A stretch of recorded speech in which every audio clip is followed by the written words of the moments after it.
திருநாளை போவார் நாயனார். நந்தனார் என முதலில் அழைக்கப்பெற்ற இந்நாயன்மார் ஆதனூர் எனும் சோழவள நாட்டில் அவதரிச்சிருக்காரு. புலையர் குலத்தில் அவதரித்த இந்நாயன்மார் தம்மால் இயன்ற அருந்தொண்டுகளை சிவாலயங்களுக்கு செய்து வந்ததோடு தம்முடைய குலத்தினருக்குரிய தொழில்களில் மேம்பட்டு விளங்கியும் வந்திருக்காரு. கோவில்களுக்கு பயன்படும் பேரிகை, வீணை, யாழ் போன்ற இசைக்கருவிகளுக்கு தமக்கு கிடைத்த தோல், நரம்பு முதலியவற்றை இலவசமாக நன்கொடையாக கொடுத்தும் உதவியிருக்காரு. மேலும் ஆராதனை பொருளான மிகவும் மதிக்கக்கூடிய உயர்ந்த பொருளாகிய கோரோச்சனை போன்ற நறுமண பொருட்களையும் வழங்கி வந்திருக்காரு. இவ்வாறு நந்தனார் பல வழிகளில் இறைவனுக்கு இடையராது அருந்தொண்டு புரிந்து வந்திருந்தாலும் அக்காலத்தில் தீண்டாமை என்னும் நோய் அவரையும் அவருடைய குலத்தார்களையும் ஆலயத்திற்குள் செல்ல முடியாது தடை விதித்திருந்தது. இருப்பினும் நந்தனார் ஆலயத்திற்குள் போகாது வெளியே இருந்தவாறே இறைவனை மனதிலே எண்ணி ஆனந்த கூத்தாடுவார், பாடுவார், பெருமகிழ்ச்சி கொள்வார். மேலும் ஒரு நாள் நந்தனார் திருப்புன்கூரில் எழுந்தருளி இருக்கும் சிவலோகநாதரை கோயிலின் வெளியிலேயே நின்று வழிபட்டு போக விரும்பினார். ஆனால் அங்கு அவருடைய விருப்பம் நிறைவேறாது போயிற்று. ஏனெனில் சிவலோகநாதரை மறைத்துக் கொண்டு நந்தி இருந்தது. இதனால் நந்தனாரோ மனம் கலங்க கோயிலின் வெளியே மனம் நைந்து உருகும் பக்தனைக்காக சிவபெருமான் திருவுள்ளம் கொண்டார். அதனால் 33 தேவர்களே வந்தாலும் யாருக்காகவும் விலகி கொடுக்காது தன்னுடைய சிந்தனையிலேயே தன்னையே நோக்கிய வண்ணம் இருக்கும் நந்தியை பார்த்து சிவபெருமான், பிள்ளையே,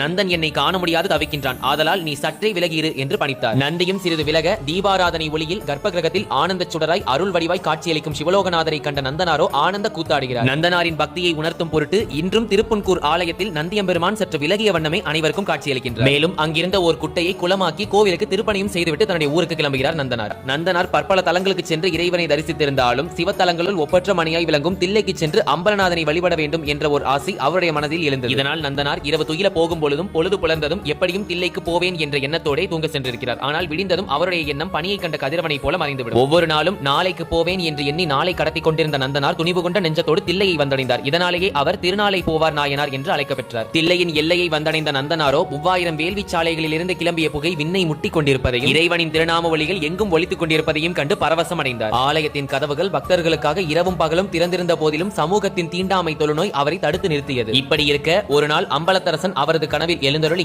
நந்தா, வருந்தாதி, எமது தரிசனம் உனக்கு கிட்ட வழி செய்கிறேன், இப்பிறவி நீங்கிட அனலிடை மூழ்கி முப்புரி நூலுடன் என் முன் அணைவாய் என்று திருவாய் மலர்ந்தருளி மறைந்தார். மேலும் எம்பெருமான் 3000 தில்லைவாழ் அந்தணர்கள் தம் கனவிலும் தோன்றி நந்தனாரை முறையே அழைத்து வரும்படி கூறுகிறார். அவ்வாறே 3000 அந்தணர்களும் முறையே பூர்ண கும்ப மரியாதையோடு நந்தனாரை கோவிலுக்குள் அழைத்துக் கொண்டு வருகின்றனர். மேலும் எம்பெருமான் கூறியது போன்றே நந்தனார் மூழ்கி எழுவதற்காக நெருப்பையும் மூட்டி வைத்திருந்தனர். அனலிடை மூழ்கி எழுந்த நந்தனாரோ செந்தாமரை மலர் மீது தோன்றிய பிரம்மதேவரை போல் கோடி சூரிய பிரகாசத்துடன் முப்புரி நூலுடன் விளங்க வெளியே வந்தார். மேலும் வானவர்கள் மலர் தூவி வாழ்த்திட அந்தணர்கள் வழிகாட்ட நந்தனார் முன் சென்றார். குவித்த கரங்களோடு நடராஜர் பெருமான் முன் சென்ற நந்தனாரோ திரும்பவே இல்லை. அம்பலத்தரசன் திருவடிகளில் ஐக்கியமாகி உமையொரு பாகரோடு கலந்து எம்பெருமானின் மலரடிகளில் உரையும் பேரின்ப வாழ்வையும் பெற்று மகிழ்ந்தார். மேலும் இந்நாயன்மார்க்குரிய பூசை நாளாக புரட்டாசி மாதம் ரோகிணி நட்சத்திரம் ரொம்ப விசேஷமா சொல்றாங்க. பதிவிற்கு மறக்காம ஒரு லைக் போட்டுட்டு திருநாளை போவாரோட பக்தியை பற்றி நீங்க என்ன நினைக்கிறீங்கன்னு மறக்காம கமெண்ட்ஸ்ல சொல்லிட்டு போங்க.